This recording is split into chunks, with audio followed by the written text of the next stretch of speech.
नमस्कार दोस्तों, मैं हूं नवीन पाटीदार। वो आप देख रहे हैं वॉइस ऑफ एमपी। जब भी किसानों की बात आती है तो सबसे पहले वॉइस ऑफ एमपी उस मुद्दे को उठाता है और उस मुद्दे के बाद जो उस पर असर होना भी शुरू हो जाता है। अगर बात करें तो अब नेताओं ने भी हमारे मुद्दों को उठाना शुरू कर दिया है। जिस तरीके से अफीम किसानों की बात की जाए या फिर धारा 829 की बात की जाए तो किस तरीके से लगातार वरिष्ठ पत्रकार मुस्तफा जी इस मुद्दे को उठा रहे थे और कह रहे थे कितनी खतरनाक ये धारा है। एक बार फिर नेताओं ने जो इस मुद्दे को उठाना शुरू कर दिया और ये गर्माता हुआ दिख रहा है। मुस्तफा जी, किस तरीके से नेताओं ने भी जो है हमारे मुद्दे को उठाना शुरू किया है? देखिए नवीन, जो इस समय की बड़ी खबर है, जो ब्रेकिंग न्यूज़ है, वो ये है कि अभी मंदसौर के जो पूर्व विधायक है, सीनियर विधायक रहे हैं यशपाल सिसोदिया, उन्होंने अभी चिट्ठी मध्य प्रदेश सरकार के मुख्यमंत्री मोहन यादव को लिखी है और उस चिट्ठी में उन्होंने साफ तौर पे ये लिखा है कि जो एनडीपीएस एक्ट की धारा 829 है, ये धारा केवल और केवल एजेंसियों के लिए तोड़ बट्टे का काम कर रही है। यशपाल सिसोदिया ने अपने लेटर में स्पेसिफिक लिखा है कि ये धारा तोड़ बट्टे का काम कर रही है। ये धारा जांच एजेंसियों के लिए ये कमाने की दुकान है, कमाई की दुकान है। और यशपाल सिसोदिया ने अपना जो पत्र है वो मुख्यमंत्री को लिखते हुए ये कहा है कि विधानसभा चुनाव में पूर्व मुख्यमंत्री शिवराज सिंह जी चौहान मंदसौर आए थे और दलोदा में आम सभा में उन्होंने पब्लिक के बीच में कहा था कि एनडीपीएस एक्ट की धारा 829 को मैं ख़त्म करवाऊंगा। तो इसी आशय को लेके उन्होंने आज चिट्ठी सीएम मोहन यादव को लिखी है। और 2 दिन पहले यही मामला राजस्थान के निम्बाड़ा से विधायक श्रीचंद कृपलानी ने विधानसभा में उठाया था और उन्होंने भी पुरजोर पैरवी करके कहा था कि एनडीपीएस एक्ट की धारा 829 को हटाया जाए, एनडीपीएस एक्ट में संशोधन किया जाए। और इसमें जो सबसे इम्पॉर्टेंट बात है कि वॉइस ऑफ एमपी एक अकेला ऐसा मीडिया माध्यम है जिसने सबसे पहले ये मांग उठाई थी। सबसे पहले वॉइस ऑफ एमपी ने कहा था कि एनडीपीएस एक्ट की जो धारा 829 है वो घातक है, वो जांच एजेंसियों के लिए एक औजार है, रुपए कमाने का औजार है और एजेंसियां इस धारा का दुरुपयोग करके बड़े पैमाने पर अफीम उत्पादक अंचल मालवा मेवाड़ में उगाई कर रही है। और इस धारा को हटाने की पुरजोर मांग वॉइस ऑफ एमपी ने की थी। और अब देखिए कि किस तरह से एक के बाद एक ये आवाज़ उठने लगी है कि एनडीपीएस एक्ट की धारा 8/29 को हटाया जाना चाहिए, ख़त्म करना चाहिए।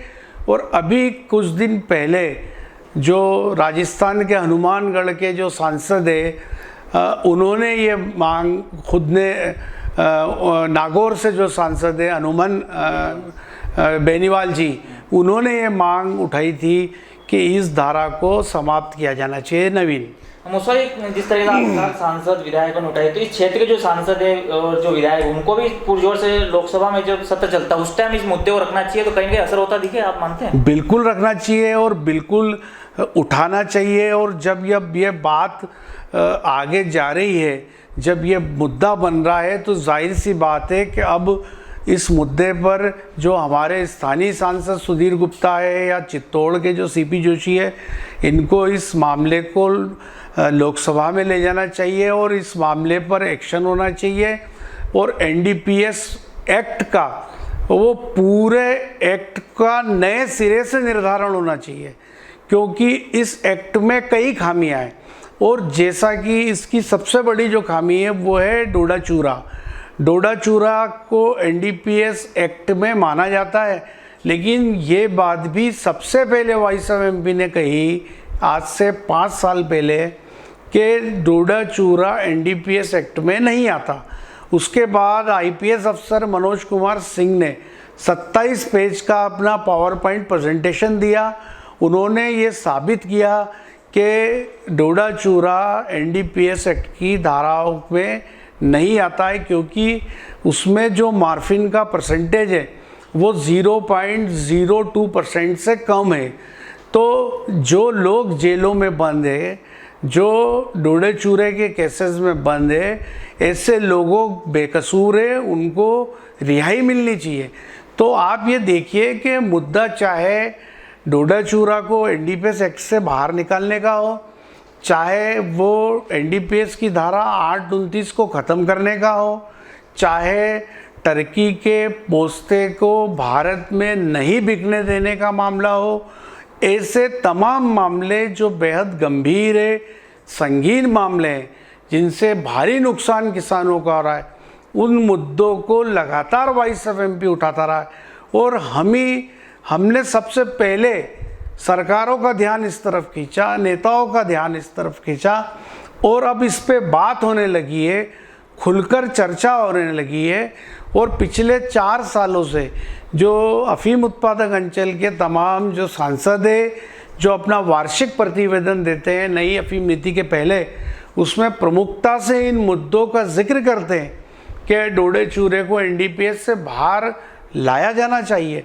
तो कुल मिलाकर के मैं तो ये कहूँगा कि अब जब ये बात तेज़ी से उभर के आ रही है, तो पूरे एनडीपीएस एक्ट का विश्लेषण होना चाहिए, क्योंकि मूल में ये जो बना है, ये जैसा कि यशपाल सिसोदिया ने खुद ने कहा कि ये इसकी जो एनडीपीएस एक्ट उस देशों में बना है जहाँ पर सीधे डोडे से मॉर्फिन निकाली जाती है। हमारे यहाँ लुइनी चिरनी पद्धति से अफीम निकाली जाती है। तो इसमें और भी खामियाँ हैं, और भी कमियाँ हैं, और उसको दूर किया जाना चाहिए।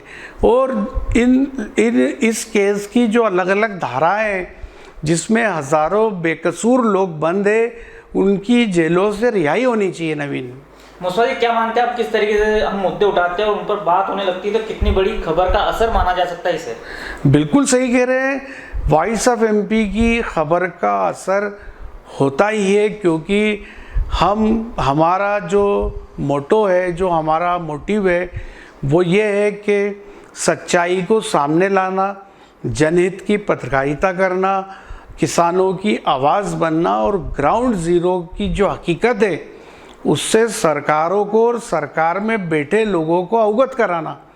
और इसके लिए हम लोग पूरी रिसर्च करते हैं, जो हमारी टीम है वो रिसर्च करती है, और उसके बाद हम मुद्दों को लेके आते हैं, उसको हम खबरों में लाते हैं और सरकारों तक उन बातों को पहुंचाते हैं। और वक्त ज़रूर लगता है, लेकिन उस पर सील मोहर लगती है, उस पर बात होना शुरू हो जाती है। तो आज देखिए, टर्की का पोस्ता 18,500 मेट्रिक टन पोस्ता जो भारत की धरती पे बिकता था, वो पिछले 2 साल से बंद है। उसके चलते भारतीय अफीम किसानों को 2 लाख रुपए क्विंटल का भाव मिल रहा है। यही पोस्ता दाना कभी 60,000 रुपये क्विंटल से ज़्यादा नहीं बिकता था। तो जब हमने बात की तो मुद्दा बना तो टर्की का आयात रुक गया। ठीक उसी तरह हम डोडे चूरे पे बात कर रहे हैं कि एनडीपीएस से बाहर आना चाहिए। उसी तरह हम 829 पे बार बार बात कर रहे हैं कि मालवा मेवाड़ अंचल में ये धारा से किस तरह जांच एजेंसियां चांदी काट रही है, और इस धारा के दुरुपयोग के कारण सैकड़ों लोग मालवा मेवाड़ की जेलों में बंद है। उस पर बात होनी चाहिए। उन 829 में जो लोग गिरफ्तार किए गए हैं, वो तमाम लोग रिहा होने चाहिए। ये धारा विलोपित होनी चाहिए एनडीपीएस एक्ट से। तो ये बड़ा संगीन और गंभीर मामला है। नवीन जी, आपने खुद देखा है कि जिन परिवारों के बेकसूर लोग इस धारा में फंसते हैं, उन परिवारों का क्या हाल होता है। एनडीपीएस का मुकदमा लड़ने में उनके परिवार के घर बिक जाते हैं, उनके बर्तन भांडे बिक जाते हैं, दाने दाने का वो मोहताज हो जाते हैं। जो बात ये, जैसे यशपाल सिसोदिया कहते हैं कि भाई सख्ती से कार्रवाई हो, नशे के खिलाफ कार्रवाई हो, और जो अपराधी है, जो तस्कर है, जो लोग इस काम को कर रहे हैं उनके खिलाफ कानून का डंडा चले, उनके खिलाफ शिकंजा कसे। ऐसे तस्कर, ऐसे नशे के कारोबार करने वालों को पे सख्त कार्रवाई हो, लेकिन उनकी आड़ में बेकसूर लोग नहीं फंसाए जाने चाहिए। आज एक केस बनता है और जांच एजेंसियां 20 नाम लिखती, 25 नाम लिखती। कई बार जो आरोपी पकड़े जाते हैं वो दुश्मनियां निकालते हैं, जैसा श्रीचंद कृपलानी ने विधानसभा में कहा, जैसा यशपाल सिसोदिया ने आज अपनी चिट्ठी में कहा। तो जाहिर सी बात है कि भाई कानून कहता है कि 100 जो है तो वो गुनहगार छूट जाए, 100 गुनहगार छूट जाए पर एक बेगुनाह नहीं फंसना चाहिए। पर यहाँ पे तो धारा 829 के अंदर सारे ही बेगुनाह फंस रहे हैं। या तो हिसाब चुकता करने के लिए नाम लिखाए जाते हैं, या फिर इसमें धन उगाही के लिए नाम लिखाए जाते हैं, और इस तरह बेकसूर लोग फंसाए जाते हैं। तो इस पे एक उच्च स्तरीय कमेटी बैठनी चाहिए और पूरे एनडीपीएस एक्ट का उसका पूरा नए सिरे से उसका विश्लेषण होना चाहिए और ये धारा विलोपित होनी चाहिए। और जो बेकसूर लोग मालवा मेवाड़ की जेलों में बंद है उनकी रिहाई होनी चाहिए, क्योंकि ये बहुत गंभीर मामला है। एक बेकसूर भी यदि फंसता है तो एक सिस्टम की एक बहुत बड़ी खामी कहेंगे हम उसको। और अब जो ये मुद्दा बन रहा है, तो मैं तो अपने चैनल के माध्यम से किसानों से भी अपील करूंगा कि आप भी इस मुद्दे पे अपनी आवाज़ उठाएं। आप कम से कम हमारी इन खबरों को आगे तक पहुंचाएं, उसको वायरल करें, इसको लाइक करें, अपनी राय इस खबर पे दें, ताकि सरकार में बैठे लोगों तक ये खबर पहुंच सके और उनको ये एहसास हो कि ये मुद्दा कितना गंभीर है। यदि किसान खुद नहीं बोलेंगे तो फिर कौन बोलेगा?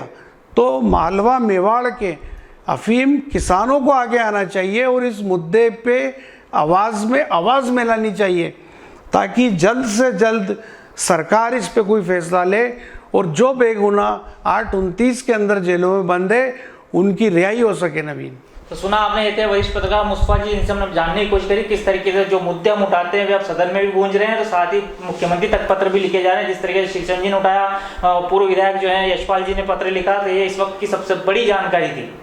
भारत का ब्लॉक बापजी एएससी ब्लॉक, मजबूती ऐसी स्टील जैसी, ना रेती ना सीमेंट ना तराई की है झंझट। भारत का नंबर 1 ब्लॉक ISI व ISO मार्क से प्रमाणित भी है। MP राजस्थान का सबसे अत्याधुनिक प्लांट। अगर आप भी चाहते हैं बापजी एएससी ब्लॉक मंगवाना तो आज ही संपर्क करें। Jhanjharwada industrial area, Neemuch, Madhya Pradesh. Contact number screen पर मेंशन है, जल्दी संपर्क करें।